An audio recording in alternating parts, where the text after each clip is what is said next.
पारादीपी निर्वाचन मंडली रे एबे निर्वाचनी ताती बढ़िबारे लागिछि। प्रबल वर्षा सत्वे पारादीपी विधायिका प्रार्थिनी गीतांजलि राउतराय पक्षरु जोरदार प्रचार करा जाइछि।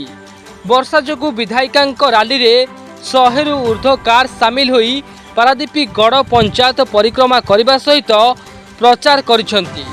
चक्रधरपुर ठारू रैली आरंभ होई पारादीपी गड़ निमिढियो रंगियागढ़ ग्राम समेते 9टी ग्राम परिक्रमा करथिले।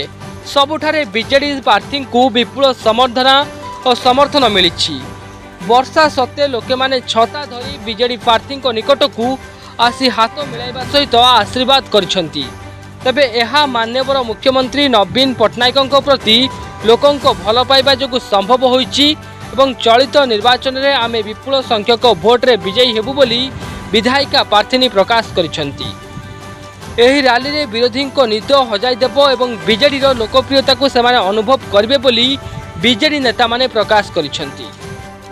चलित निर्वाचन पारादीप निर्वाचन मंडली एक निर्णायक भूमिका ओडिशा रे स्थान अधिकार करिवो, जाकि आज वर्षा 100 फोर व्हीलर सहित 500 रु 700 लोक स्वतःपूत हिसाब से आज रैली सामिल होती। से देखे चाहे ये बीर माटी डॉक्टर दामोदर राउत ये माटीर सुयोग्य संतान निश्चिंत टेक निर्वाचन में मिनिमम 40,000 ऊर्ध्व भोट जीत बोले आशा।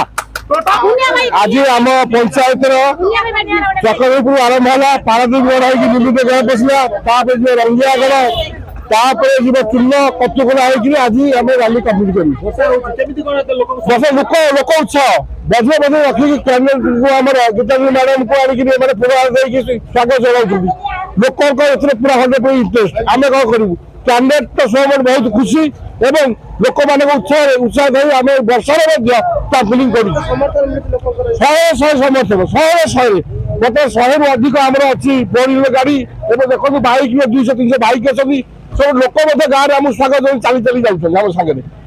पारादीप गड़ पंचायत रैली आसी पहुंची जो विपुल समर्थन मिलूची आपण माने देखुथिबे।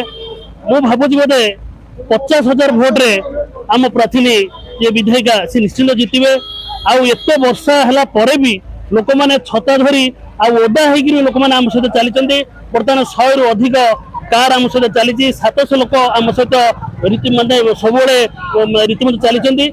तेणु मु भाबुची ये जो भल पाइबा ये जो माने लोकंकर समर्थन ये निश्चित भाव में आम मुख्यमंत्री जो कार्य जो दक्षता जो माने सम्मान जो माने ओडिशा को जो 1 नंबर करिवार मु देखुची एटा निश्चित भाव में मुख्यमंत्री सहयोग आम प्रतिनिधि अच्छा 50,000 ऊपर भोट जीतबे। आमर जी अपोजिट अच्छा से बोले यही रैली फैली देखिए छानिया हो गला भावुची प्रचार करेंगे।